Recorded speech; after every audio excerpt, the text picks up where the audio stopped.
গতকাল দুপুরে রান্নাবান্না করছিলাম। ফুলকপি ছিল, ২-১ দিন আগে কেনা হয়েছিল। এটা দিয়ে রান্না করব কাতল মাছ। তো আসলে মেইন কথা যেটা, রান্নাবান্নার কোনো কিছুই ছিল না। তো হাজব্যান্ডেরও সময় হচ্ছে না বাজার করার। তো এই তো, তারপর আমি যেটা করলাম, ফ্রিজে রেখেছিলাম কাতল মাছের কিছু পিঠের টুকরা, যেটা দিয়ে আমি আমার কন্যাদের জন্য টিফিন আইটেম বানাইতে চাইছিলাম।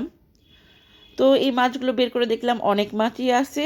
তো কয়েকটা আমি নিলাম ফুলকপির সাথে ঝোল করব, আর কয়েকটা নিলাম একটু মাছের কাবাব করার জন্য। তো দুইটা আইটেমই মোটামুটি রান্না করে ফেলছি। তো এই সবগুলো মাছ দিয়ে না আমার ইচ্ছা ছিল মেয়ের জন্য স্ন্যাক্স রেডি করব।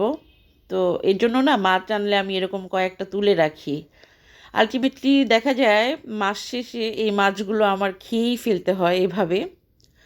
তো এর কারণ হলো হাজব্যান্ড সময় পাচ্ছে না বাজার করার।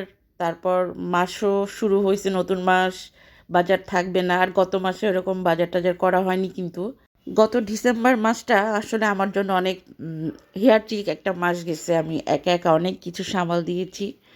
তো দুঃখের একটা কারণ হলো ঘরে কিন্তু বাজার ছিল না, হাজব্যান্ড দেশেও ছিল না।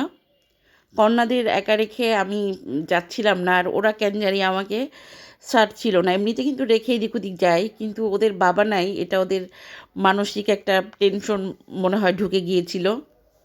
তো যার দরুন বাজার ছিল না বলে আমার নিচের যিনি সিকিউরিটি আছেন উনি আমাকে বাজার করে দিয়েছিলেন। আসলে কি, বিপদের সময় বোঝা যায় কে কাছের মানুষ আর কে আপনজন। হ্যাঁ, তো যাই হোক, আমার রান্না বান্না হয়ে গেছে, অনেক কথাই বললাম।